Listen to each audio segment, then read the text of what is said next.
cuál es la situación que se está produciendo en Chile. Y la idea es tener también preguntas de ustedes para entrar en temas más específicos. Muchas de las cosas que están ocurriendo en Chile que seguramente también se van a producir o se han producido acá. Así que es una buena posibilidad de anticiparse y hacerlo mejor que se han hecho las cosas allá. Esa es la idea.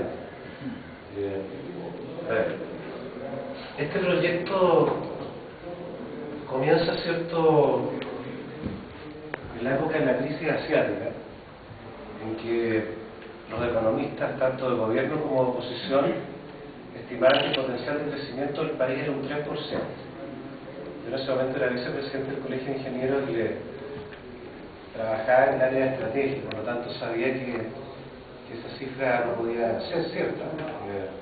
Y por lo tanto propuse hacer un proyecto para ver realmente cuál es el potencial de crecimiento del país. Y así partió el proyecto con 34 comisiones. En su primera etapa, en que muy rápidamente, con la información de los expertos en minería, en el área forestal y en el área pesquera en general, nos dimos cuenta que las exportaciones del país en términos físicos iban a crecer iban a duplicarse desde el año 2003 al año 2010. Y la Comisión Macroeconómica con eso nos dijo que el potencial de crecimiento no era un 3%, sino que era un 5,7%, suponiendo que los precios relativos se mantenían. Y por lo tanto, digamos, inmediatamente nos dimos cuenta que el trabajo con expertos en comisiones nos permitía darnos cuenta de cosas que los economistas no estaban dándose cuenta porque no tenían una mirada micro, sectorial, que les permitiera ver los cambios de tendencia que venían. En realidad fue algo bastante fácil, dada la estructura de expertos que nosotros teníamos.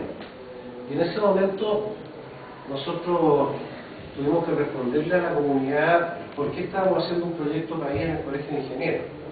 Y ahí están un poco los motivos que le dimos, que teníamos la capacidad de convocar ingenieros y profesionales en general de todas las áreas, porque me imagino que igual acá los ingenieros estamos en educación, en cultura, en el arte, no solamente en las áreas productivas. Entonces pudimos tener, digamos, una mirada muy completa de lo que era el país para ver cómo podía desarrollarse. Por otro lado, teníamos una credibilidad técnica como Colegio de Ingenieros y participaban en este proyecto personas de todas las tendencias, por lo tanto era un proyecto participativo, pluralista, que permitía respaldar muy bien las recomendaciones que nosotros hacíamos. Nuestra orientación fue pensar que la sociedad civil debería participar directamente, organizarse y participar en este tipo de proyectos porque de esa manera velaba por el bien común. Cuando estos proyectos los desarrolla algún sector que está representando un grupo de interés, supongamos un grupo de interés de un sector empresarial o de un sector político, muchas veces no representa el interés de la comunidad en general. Y por lo tanto pensábamos que nosotros teníamos que ser unos actores que contribuyéramos al bien común con una mirada, digamos, sin ningún tipo de sesgo. Por otro lado, ¿cierto?, la legitimación de las políticas públicas que podría ser un ente técnico como el Colegio de Ingenieros era bastante importante, por lo tanto era una opinión valiosa, que era importante tener presente. Y así que de esa manera nos propusimos ser un referente obligado en temas de interés de desarrollo para el país.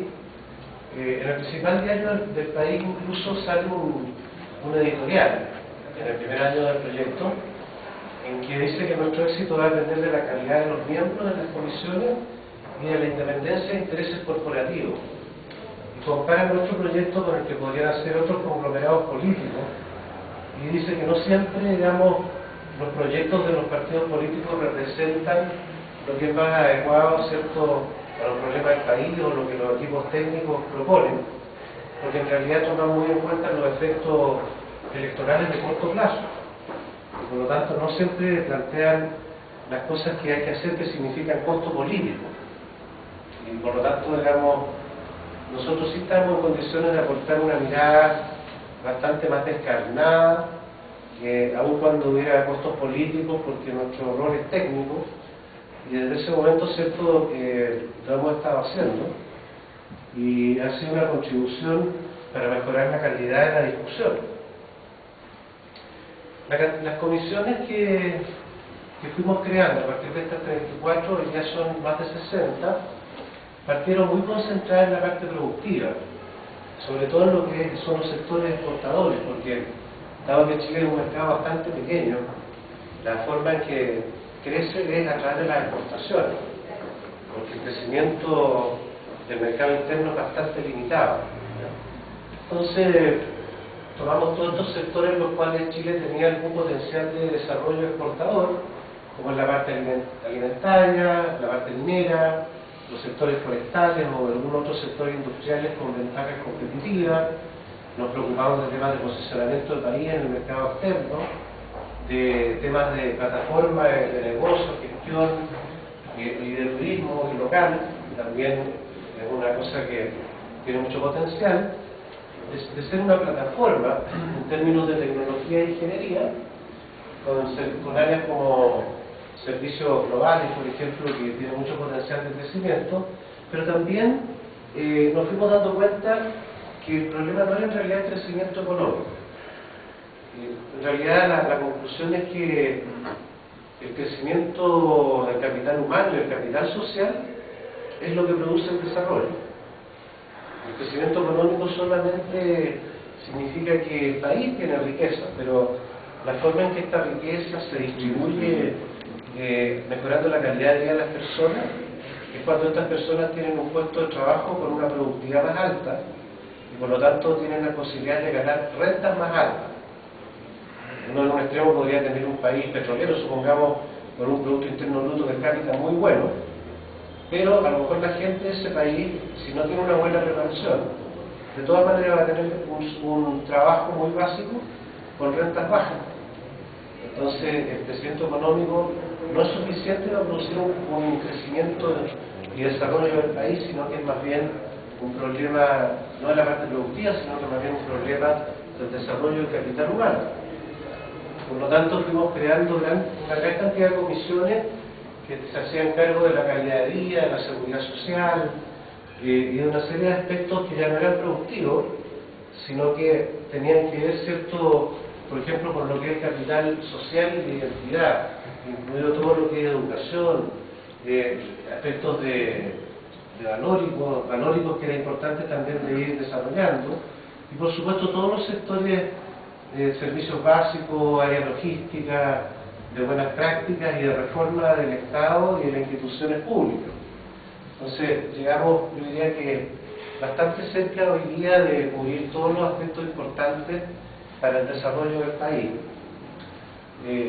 Veo, digamos, que ustedes también tienen una estructura de comisiones que permite ese objetivo. Otro elemento importante de tener esta variedad de comisiones es la participación que permiten, porque hemos podido incorporar personas, sociólogos, antropólogos, abogados, médicos, gracias a esta variedad de comisiones. Tenemos comisiones de, por ejemplo, de salud y otras que han enriquecido el aporte que pueden hacer los ingenieros incorporando profesionales de otras especialidades.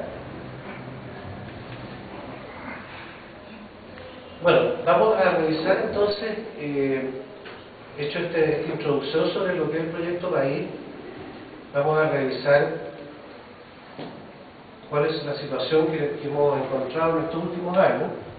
Primero, como yo comentaba, nosotros hicimos una estimación bastante más optimista, pero muy bien fundamentada, de que el país iba a crecer bastante, el doble de lo que se pensaba a fines de la crisis asiática, en el año 2003.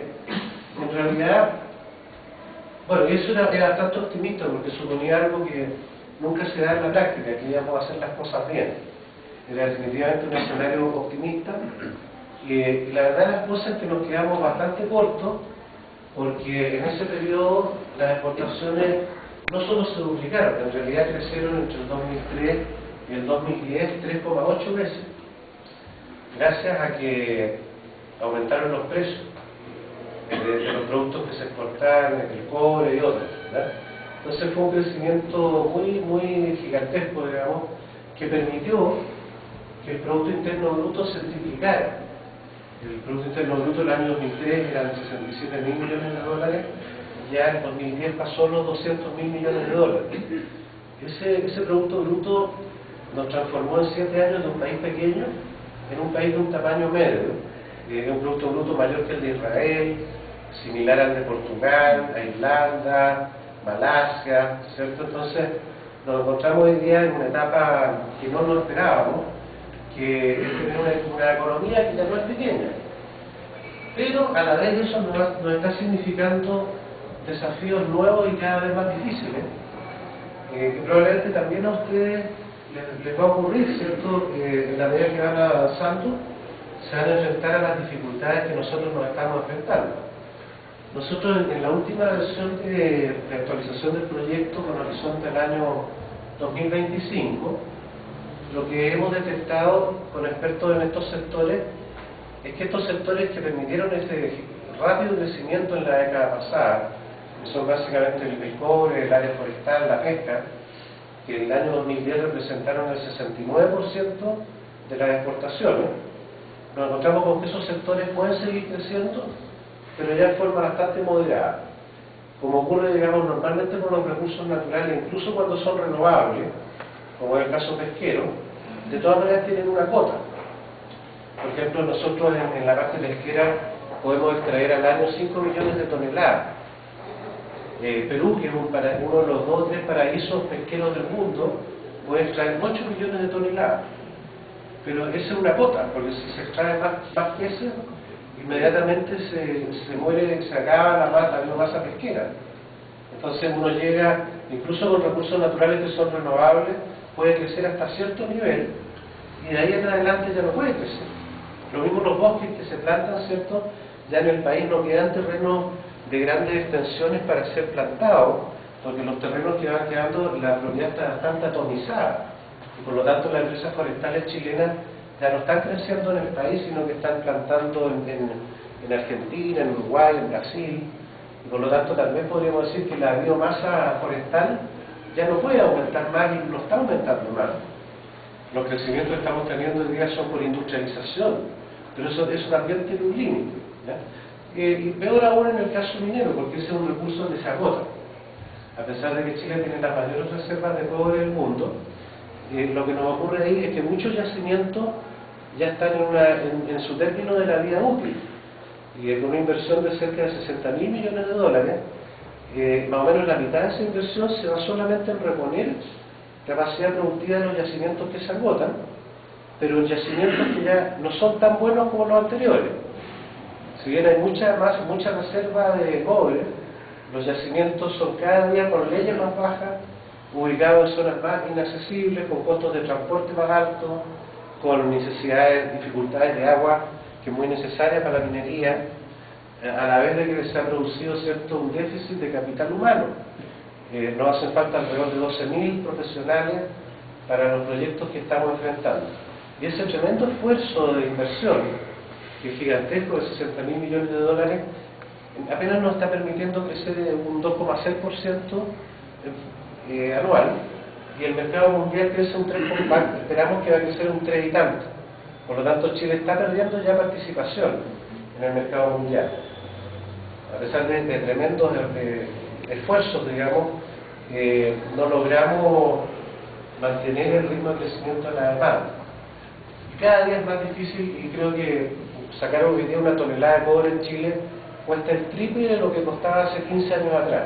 Por lo tanto, además estos sectores, cuando a un país le va bien, es normal que los costos suban. Los costos de los terrenos, de la materia prima, además tenemos uno de los costos de energía más altos del mundo, más altos que en los países desarrollados, y por lo tanto, si bien los precios son tan altos que de todas maneras nos va bien, definitivamente Chile ya no es un país competitivo en costos. Enfrenta una situación bastante estructural en que los costos son altos y que por otro lado el dólar es bajo.